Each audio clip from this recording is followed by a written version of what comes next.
to see the railway. He showed them everything. They travelled in the trains and looked at stations and bridges and coaches. Yes, they would say thoughtfully, we'll take this. Or, no, we won't take that. Peter Sam whispered to Sir Handel. Men came and did that on our old line. And then, said Sir Handel, soon afterwards, it was sold, finished Peter Sam mournfully. Peter Sam didn't sing any more. He wanted to cry. The other engines were sad too. What's the matter with you all? His driver asked him one day. You look like dying ducks. We don't want to be sold, said Peter Sam miserably. Sold? The driver was surprised. Who to? To those people who came and talked about taking things. You silly little engine, laughed his driver.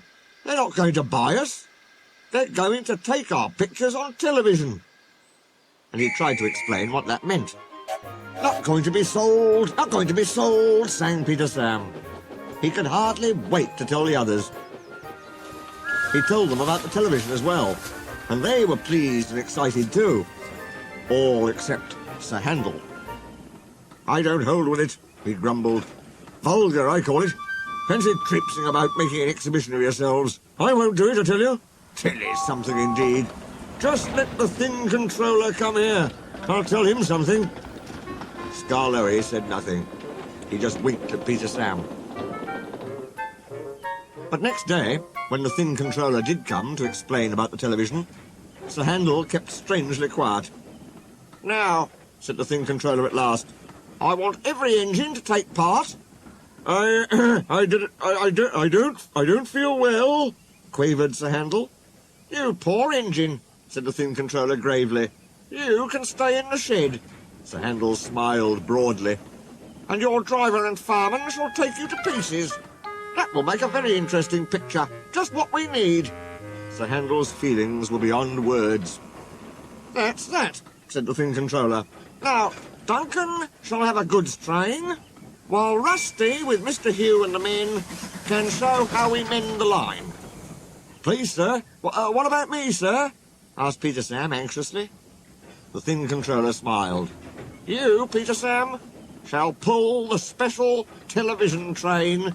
Oh, sir, bubbled Peter Sam in ecstasy. The television men built towers for cameras beside the line. Everyone practiced hard till they knew just what they had to do. At last the time came, and the announcer gave the signal. We're on the air, puffed Peter Sam, and he rolled the heavy train to the shops, where Sir Handel was being mended. Sir Handel did not enjoy their visit. We're on the air, chanted Peter Sam. He trundled over the bridge near the middle station. Peep, peep, he whistled to Duncan. We're coming! The announcer talked to Duncan, and then they puffed over the second bridge to Quarry Siding, where Rusty, Mr. Hugh and the men were waiting to explain about their work. Soon they had to go. Peter Sam whistled, Rusty tooted in reply, and they rumbled over the viaduct near the waterfall, clattered through the tunnel, and rolled at last into the top station.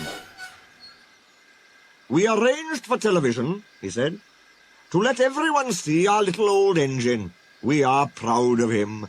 95 years old and good as new. There's nothing like him anywhere. 3 cheers for Skarloey. Peep, peep, whistled Peter Sam, and everybody joined in. Skarloey smiled. I'm very glad to be home again. Thank you, sir, and all, for your nice surprise. Now I'll surprise you. Listen, when I was mended in England, I found my twin.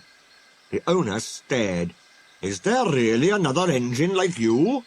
Yes, sir, chuckled Skarloey. There is. Another engine came to be mended too, called Tally-Thlin. Tally-Thlin told me about his railway. It is a lovely one. At Towyn in Wales. Well, sir, they mended us both and sent us home. But I often think of Tally-Thlin. He's 95 years old too, just like me. Please go to see him, all of you, and wish him dry rails and good running from Skarloey, his little old twin.